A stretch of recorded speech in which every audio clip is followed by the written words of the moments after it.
Thousands of people have gathered in the Turkish city of Antakya to mark the first anniversary of a devastating earthquake. Some are still grieving for those who died. For many who survived, life has been a constant struggle.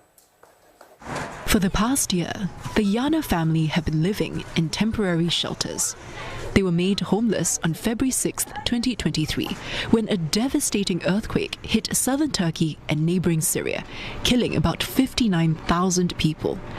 Among the dead, several members of the Yana family. Those left behind have been struggling to rebuild their lives. Bu saatten sonra hiçbir şey umutlu değilim. Yani hiçbir beklentim de yok.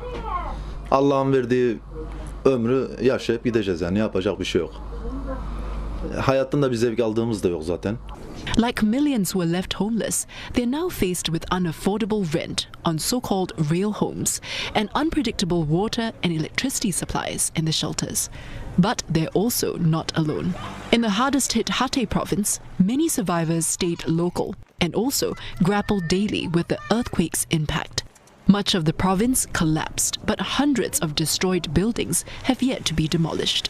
2/3 of Hatay's residents who have stayed now live in container homes. Living in the same container city as the Yana family are Ali Riza and his partner and daughter.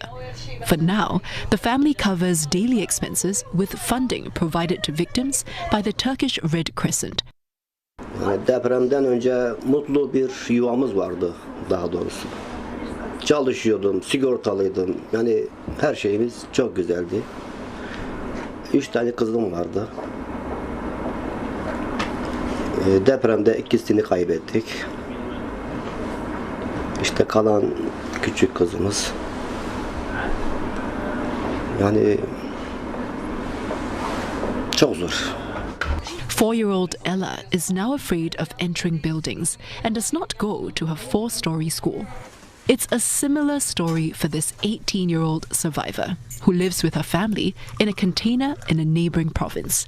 She lost several members of her family during the February 6th earthquake, as well as her home.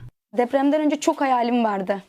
Yani mesela çocuk gelişimle ilgili şunları yapacağım, bu yolda yürüyeceğim diyordum. Ama depremden sonra gerçekten artık iyice yani bütün her şeyimiz gitti. Yani hepimizin psikolojisi gerçekten bozuldu. Ve şu anda yani depremden önceki gibi bir planım yok. Şunu yapabilirim, şunu yapamam. In the wake of the disaster, the government promised to rebuild 680,000 homes across 11 provinces over 2 years. Officials unveiled the latest homes for families in the run-up to the 1-year anniversary.